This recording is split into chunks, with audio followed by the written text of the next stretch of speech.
Rick, I believe the word effort got a fair mention at half-time, and the way the team responded in the second 40 must delight the coach. They got a fair mention before the game too, mate. So, you know, it was disappointing that first 40. To come back and win like that, Rick, after the Anzac ceremony, I heard you speak during the week about how disappointed you'd been at a past occasion where you'd lost on an Anzac ceremony. What did it mean to come back and score 30-0 in the second half and win on your Anzac Day celebration? Well, the bloke standing to my left, when we were out there, his name's Brett Dixon.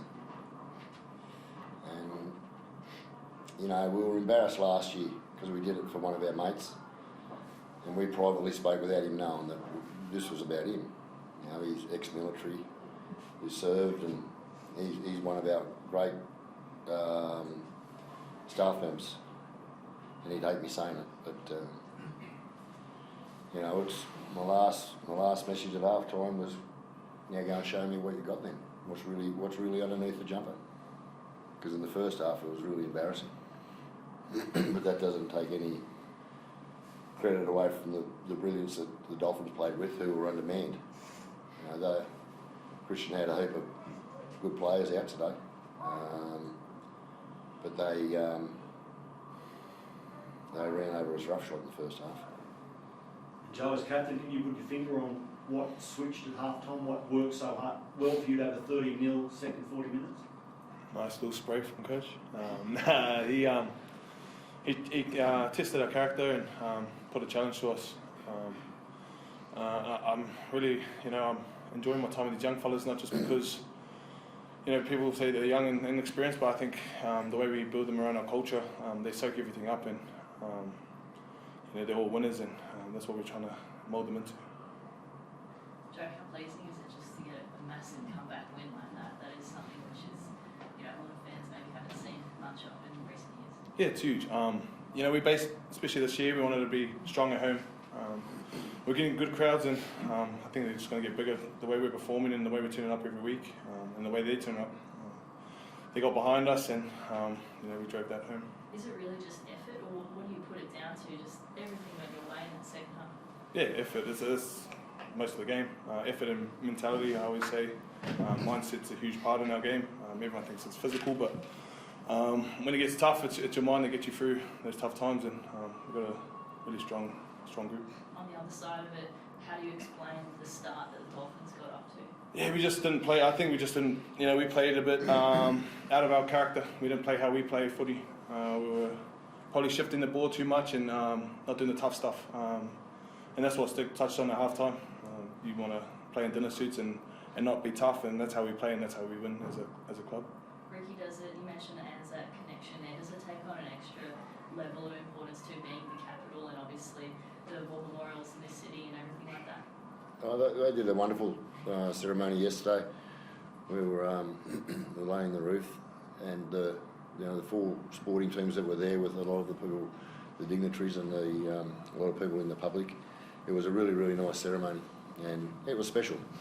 The Brumbies were there, and the Hurricanes, and I really liked the Bulldogs coach, Luke Beveridge. He's a really good fella. I've been down to see him before, and it was nice to be able to catch up with him. And I think it's special to see how the players buy into it. I think it's a very important day in our history, Anzac Day.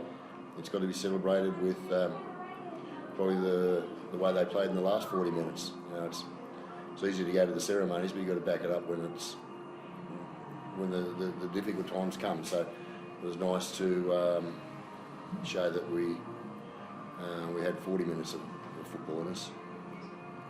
Coming into this game 5-2, Joe, after a hectic travel schedule for your first 7 rounds, you and the boys must have been hanging for, you know, a long week at home. So how was the preparation, you know, looking into this clash against the Dolphins? Yeah, it was good. It's good to be home. Finally got to take the wife out to dinner and do stuff like that. But now our training's gone to another level this year. I think that's why we're playing how we're playing. Everyone's pushing it, young fellas and old. So it's credit to the coaches and digging us over that line. So yeah, we'll just fix that start of the game or the first half, and we'll get back on it.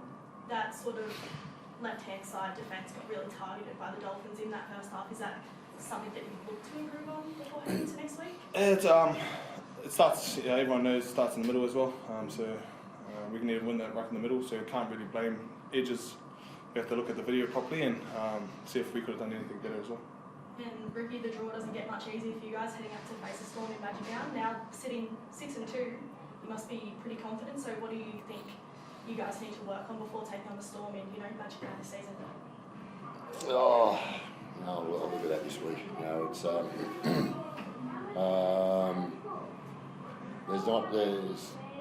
there's not a game in this competition that's easy, and that showed you today. Dolphins showed that last week against the Storm.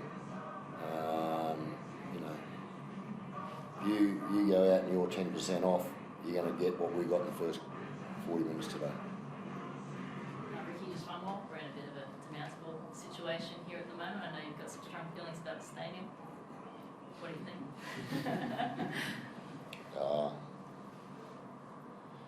It's not going to happen, so You resigned to that? yeah, I am. And also, I come out and say what I think is best for Canberra. It'll be an ugly headline. Ricky's blowing up, or Ricky's filthy again, like everything. I gave a referee a rap 2 weeks ago, and the headline said that Ricky was blowing up. So I can't win with headlines, so I'm better off not saying a word now. Fair enough. Thank you.